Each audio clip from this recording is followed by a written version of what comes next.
All right, welcome back to the deep dive.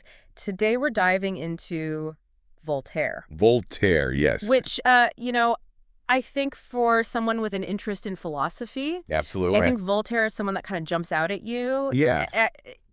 This really witty Enlightenment figure. Embodiment of the Enlightenment. Right, exactly. Right. But he was so much more than that, and we're going to kind of unpack all of that today. Yeah, I think what's so interesting about him, especially for someone with a background in philosophy, Yeah.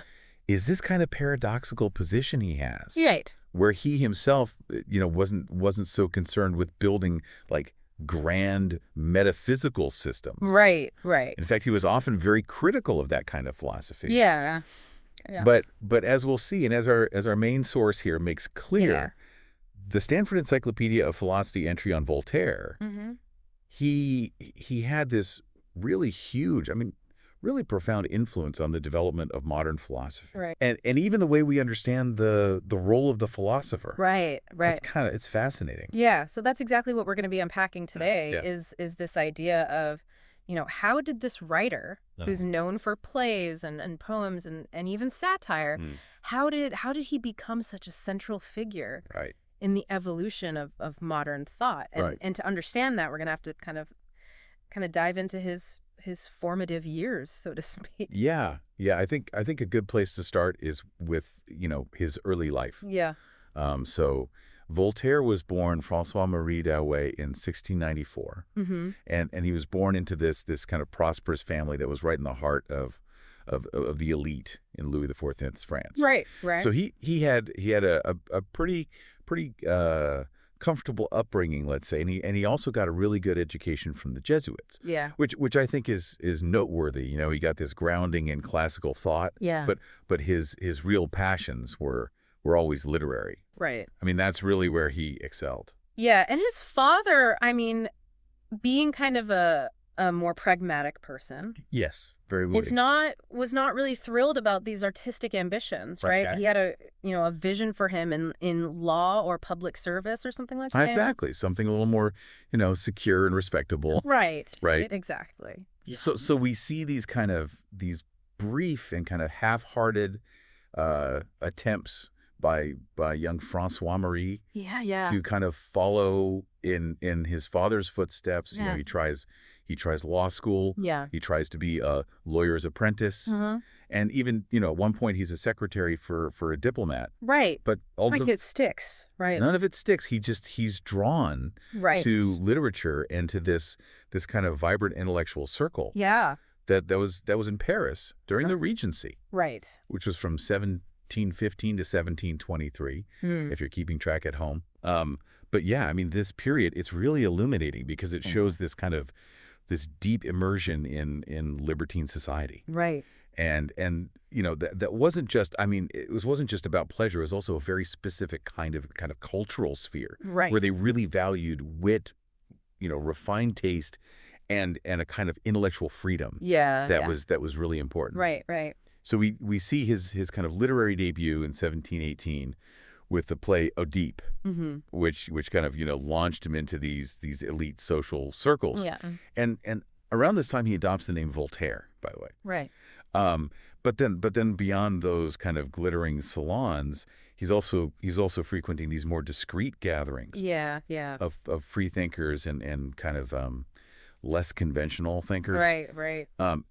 And it's here that we really start to see these early philosophical inclinations emerging. Right. And one relationship that really seems key is with Lord Bolingbroke, this English aristocrat who was in exile. Right. And Bolingbroke was himself a free thinker. Yeah.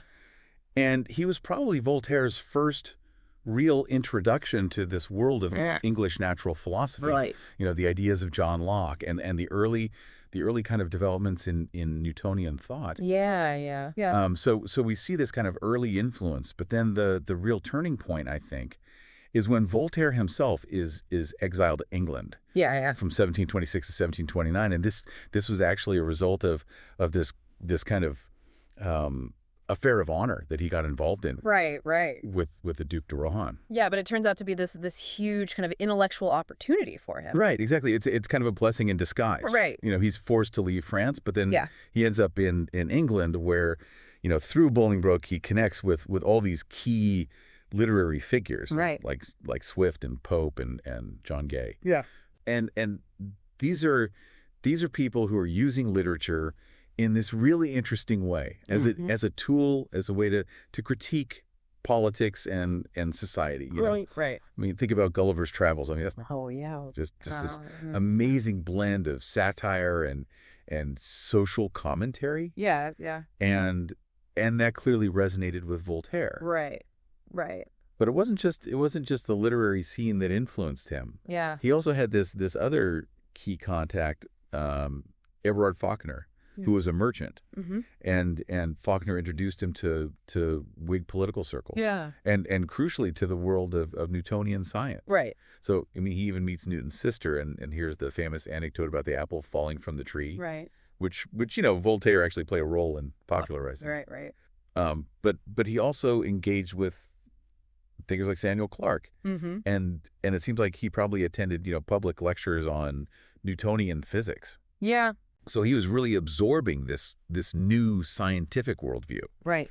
So by the time he returns to Paris in 1729, he's financially secure thanks to some shrewd investments. Yeah. But he's also fundamentally transformed. He's still barred from the royal court. Right. But he's now equipped with this radically new perspective. Yeah.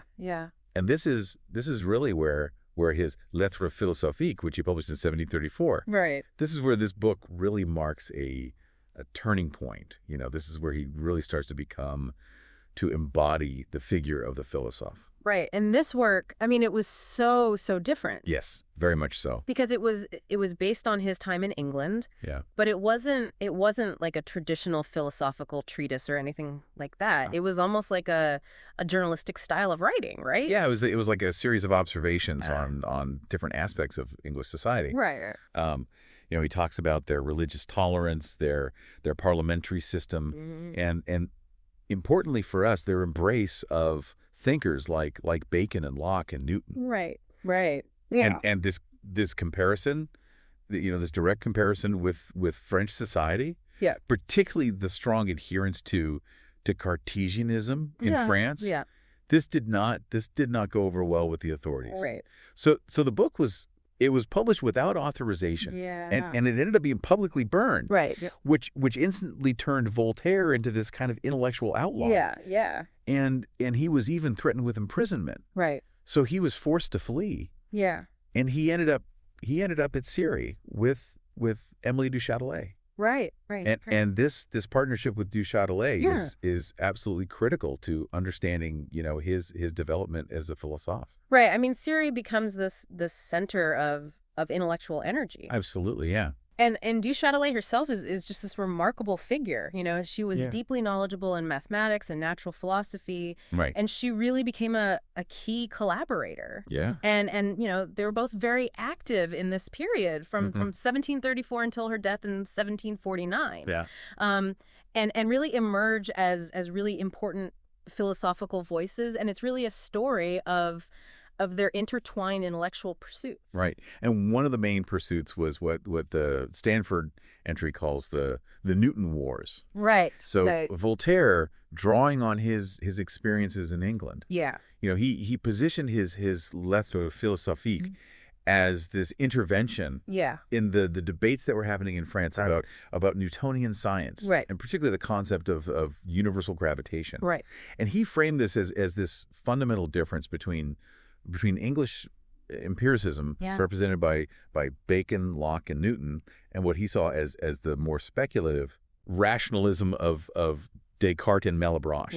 Right. So he's kind of setting up this battle between two different ways of thinking. Right. And this wasn't completely novel or anything like that. No, but he used it very effectively. Yeah. And at Cirey, they were really championing Newtonianism against what they saw as this entrenched French academic Cartesianism. Right. And a key work in this campaign was Voltaire's Éléments de la philosophie de Newton. Right. Which was published in 1738 and then later in a definitive edition in 1745. Right.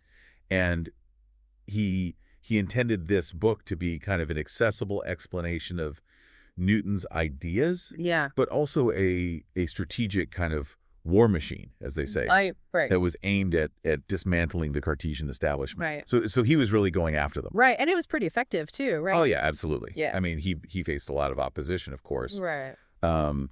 People accused him of being rebellious, of undermining morality, and some people even, criticized his scientific understanding. Yeah.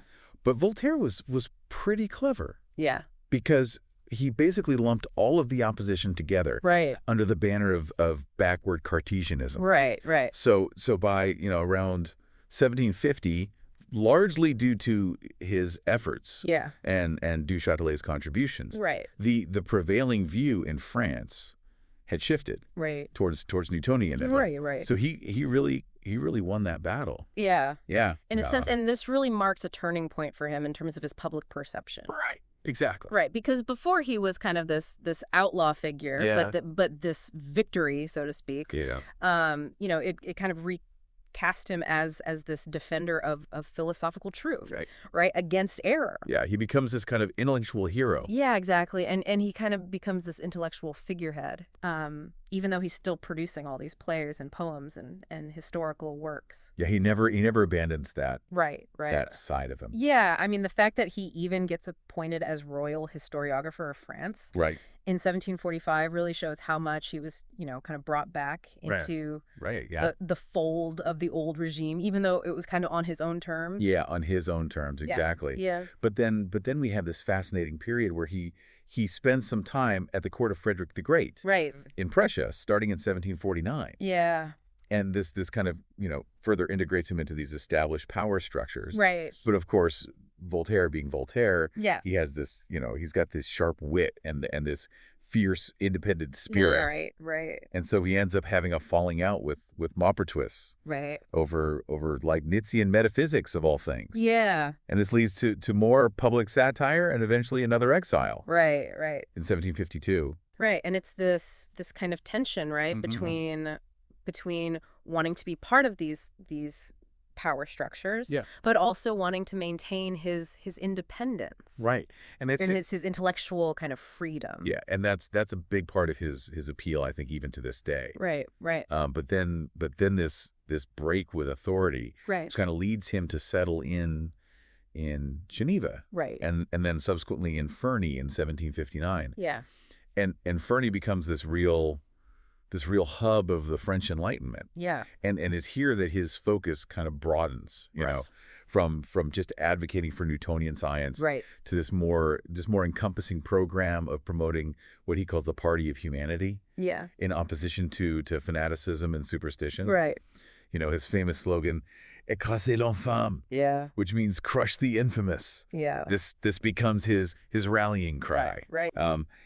And it's during this period that he really kind of, embodies the Enlightenment philosophy in the way that we think about it now. Right.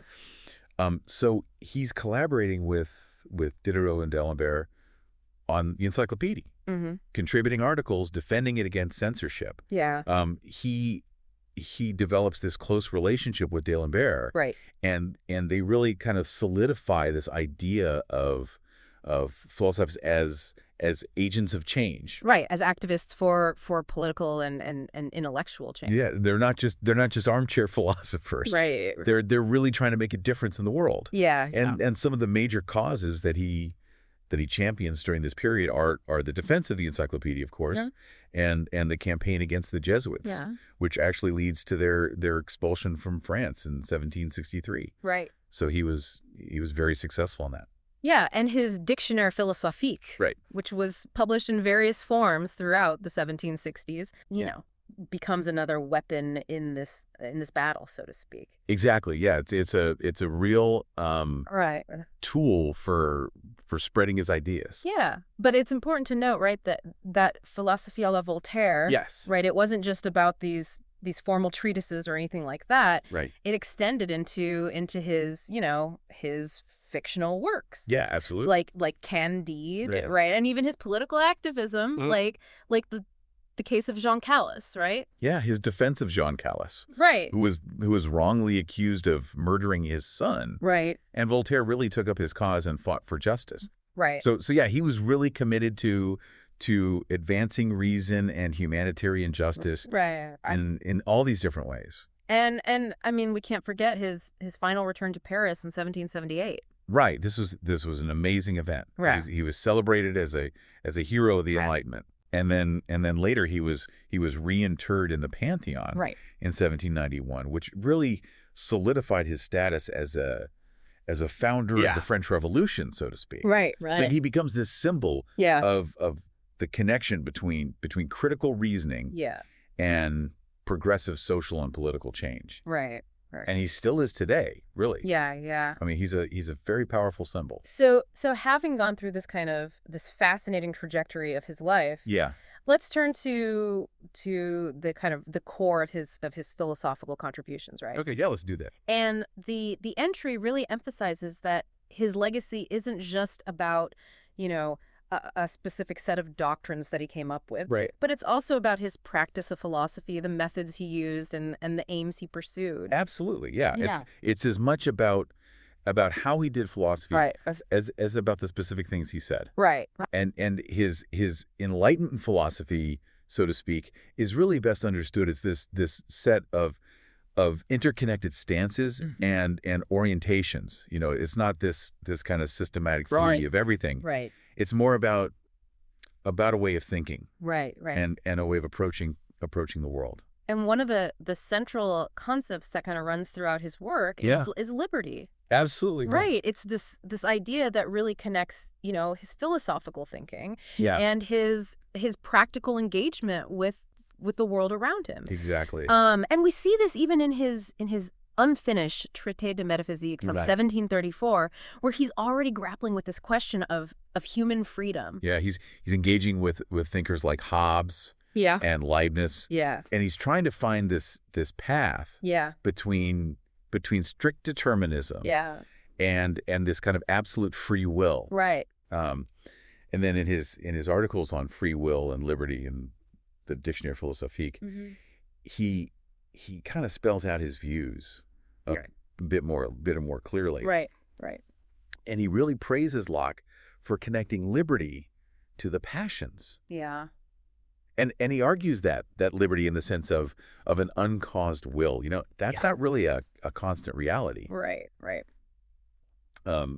He's this great example of deciding to ride a horse. He says, I wish to mount the horse. And that will to mount the horse, that's not free from underlying desires or motivations. Right. So there's this kind of this deterministic element to it. Yeah. But then he makes this crucial distinction. He says that liberty also means to be able.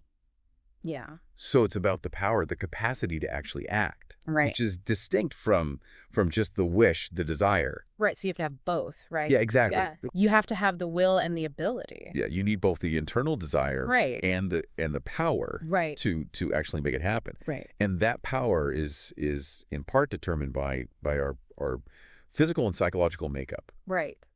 So it's this really nuanced perspective, I think. Yeah. It's recognizing the deterministic elements. Yeah. But also preserving this sense of agency. Yeah. And this leads to his understanding of moral improvement. Right. He says that even if the will isn't entirely uncaused, our actions and our dispositions can be influenced by morally uplifting experiences. Yeah. And he uses this example of the brigand's accomplice who witnesses the brigand being punished. Right. And this instills in them a fear of punishment. Right. Which then deters them from future crime. Right. Yeah. So the physiological response that leads to a moral outcome. And this is where he gets a little bit elitist, I think. Yeah. Because he suggests that religion is kind of necessary for social order. Yeah. For those who aren't capable of achieving self-control through reason alone. Right. So you have the people who can reason, and then you have the people who need religion. Yeah. Right. And that's a tension that runs through a lot of his thought. Yeah. He was very much in favor of freedom and reason. Yeah. But he also recognized that not everyone was capable of living up to that, Right. And politically he was also He was also kind of a bit of an elitist, right? Yeah, a bit of an elitist. Yeah. He remained a proponent of a reformed monarchy. Yeah. And he was skeptical of radical republicanism and democracy. Right. But he was a really strong defender of free speech. Yeah. I mean, even for viewpoints that he personally abhorred. Yeah, yeah. And this is where we get the famous quote, I disapprove of what you say, but I will defend to the death your right to say it. Right. Which may not be exactly what he said, right. But it captures the spirit of his view. Yeah, yeah. And this really makes him a key precursor. Yeah. To modern civil libertarianism. Right. Even though he didn't write a systematic treatise on the subject. Right, right. And his influence on Kant's concept of the free and public use of reason in what is Enlightenment is really clear. Yeah, yeah. So he's really important in that regard. Another key element of his philosophy, and really intertwined with his idea of liberty, is hedonism. Oh, yeah, absolutely. Right, and this wasn't just about, his poetry. Right, although he did write some pretty spicy poetry. Right, exact. But it was more than that. Yeah. It was this idea that pleasure is inherently valuable, and that we should try to minimize suffering. Right, right. And he really challenged this traditional Christian asceticism. Yeah. This emphasis on celibacy and self-denial. Right, right. He was very much against that. Right. He thought we should embrace the pleasures of life. Yeah, yeah. And this hedonistic ethic also, had implications for his views on political economy. Yeah. His poem Le Mondain celebrated the pleasures of worldly living. Yeah. And his essay Sur la Mer really highlighted the role of material progress in the advancement of civilization. Right. So he's kind of anticipating some of the arguments that Adam Smith would later make. Right, right. So he's really putting these ideas of individual liberty and hedonism at the heart of Enlightenment thought. Right, right. So yeah, he's really important in that regard. Then we come to his skepticism, right? Yeah, so this is another... Which is this real inheritance from the Renaissance revival of Pyrrhonism. Yes, absolutely. Right, especially through Montaigne and Pierre Bayle. Yeah, so just to clarify for listeners who might not be familiar with this, Neo-Pyrrhonism was this philosophical movement that kind of revived ancient Greek skepticism. Right. And it really emphasized the limitations of human knowledge, and the idea that we should suspend judgment, because we can't really know anything for sure. Right, right. And Voltaire really picked up on this. Yeah. And what distinguishes his skepticism, I think, is that it's not just a method, like it was for Descartes. Right. It's actually his final philosophical stance. Right. He's really skeptical of these grand philosophical systems, these philosophical romances, as he calls them. Right, right. That he thinks are built more on imagination than on rigorous doubt. Right. So he's really wary of those kinds of systems. And the skepticism becomes a way for him to protect intellectual liberty. Yeah. Right? Yeah, exactly. Because it means that no authority, whether it's religious or political, is immune to critical scrutiny.